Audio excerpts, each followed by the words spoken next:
Good morning and welcome to Rising. What we have for you today is a show, and it starts now. Briahna, what's up?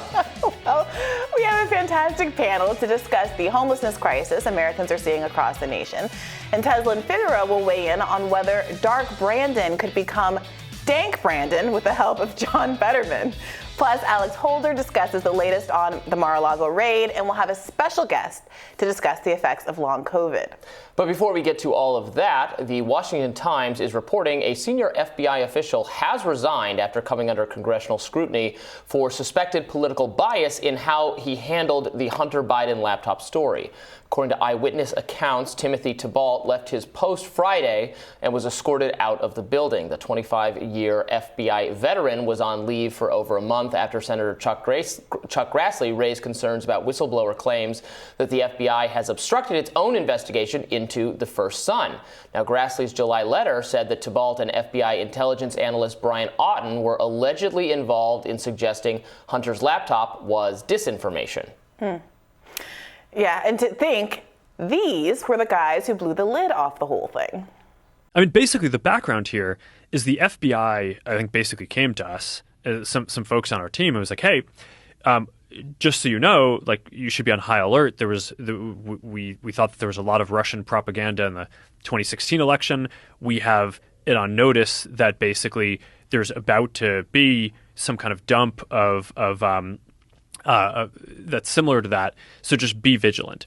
So that's obviously Facebook CEO Mark Zuckerberg talking to Joe Rogan and kind of unwittingly breaking the story about how the FBI reached I think out. It was very witting. I don't think it was Really? unwitting at all. So we did mention this. We talked about this a little bit on the show yesterday. Batya and I did. And I agree with what she said, which is that this is not quite the smoking gun it necessarily seems like, because Zuckerberg is actually saying that Facebook was in regular contact with the FBI, warning them about disinformation, and it wasn't specifically about the Hunter Biden laptop story. And because then Rogan clarifies, wait, are you saying they actually came to you and said that? So it seems to me Zuckerberg wanted to throw the FBI under the bus in this interview because they're taking so much heat now for the Mar-a-Lago raid, and he thought this was a good time to really twist the knife. I see. That said, it is clear that that the FBI was having regular contact with social media companies and warning them about things like the Hunter Biden laptop story in a way that I think is concerning, given that they've not had a great track record necessarily for identifying genuine misinformation. They came out, former members of the FBI and national security and intelligence and law enforcement gave so much credence to the idea that this was not a real story when they all signed that letter. So it is worrisome without being, I think, a smoking gun is what we decided yesterday. We're seeing again and again, these social media companies can't wiggle out of the issue, that they're ultimately going to be forced to independently come to, have decision-making authority over what they do in these instances. They can't rely on the FBI. They can't just turn over information willy-nilly to Amazon without getting a certain degree of public blowback. And it's curious what they're going to actually put into place to handle issues like this as they continue to come down the pike.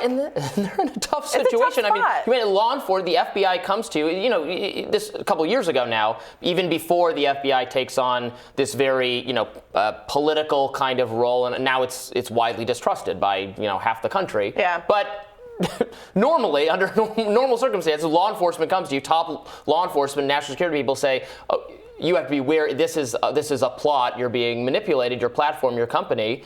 You generally take that seriously. You'd have to be a pretty, extremist, like anarchist, leftist organization to tell it to go take a hike and not do what they say. Now maybe we know better, but I'm saying at the time that would have been wild for them to just blow that off. And does this militate toward these companies going back toward a strict we do not publisher model where they're just letting the feed do what the feed is going to do without weighing in? Yeah, it's very interesting. Well, the House Judiciary GOP tweeted that this FBI agent Thibault had shut down investigative activity relating to Hunter Biden and sought to pad the FBI's number of domestic violence extremism cases. Senator Ron Johnson said, while I appreciate that he is reportedly no longer with the FBI, he and other FBI officials must be held accountable if they undermine the investigation into the Biden family's foreign financial entanglements. So this is a pretty serious accusation being leveled against this guy, that he held up any investigation, any probe. The defense, the agency has offered for why a potential investigation into Hunter Biden did not come to fruition at that time was they didn't want to do anything potentially damaging so close to an election, which, I guess is an excuse, but seems very easy to, it seems like if they really wanted to, that wouldn't have stood in their way. Yeah, look, right? I mean, this obviously is in the context of the Hillary Clinton emails and the effect, whether or not you believe it's true, that it might have had on the 2016 election. And I do think that there is a legitimate concern to be had about whether or not something that should be investigated does have an unintended political effect. But also, you have to realize that there is a long tail in these sorts of things. And are you going to sacrifice the trust in the institution? Are you going to have a consistent model by which you handle these cases? Have you really given thought to this as you suppress information that is relevant? Also, who are you to say, I'm sorry, who are you to say that this evidence that is material enough to potentially affect the outcome of election isn't exactly the kind of thing that voters should have the right to make decisions on? We're getting to the point where even if the underlying, the cover-up is worse than the crime, where even if there isn't enough underlying evidence that what Hunter Biden was doing was illegal in terms of the kind of foreign lobbying, or even involved maybe it didn't involve his father, how law enforcement handled this is now itself very suspect, given what's coming out, what whistleblowers are saying, what this FBI agent may have done. I want investigation honestly of how law enforcement handled it. And if that's bad, then that would raise legitimate concern about maybe what they're doing with Mar-a-Lago. Yeah, Also, do we really think that this story about Hunter Biden's laptop would have had that big of an effect? Because the reality is we knew about it. The question wasn't whether or not we had a general public awareness of it. It was about whether or not you could literally post the story on social media. I think it would have been less of a story. It would have been less of a story if they'd not tried. I think trying to suppress it made it actually a bigger story. Exactly. Because you didn't stop anyone from here. You can't argue to me that people didn't find out about it, because the next 80 stories on social media were about how social media had suppressed the story. Exactly. So. I agree. Well, back in 2020, Thibault put this message out on behalf of the agency over, you guessed it, combating election misinformation. The FBI is charged with protecting the rights of all Americans, including their right to vote.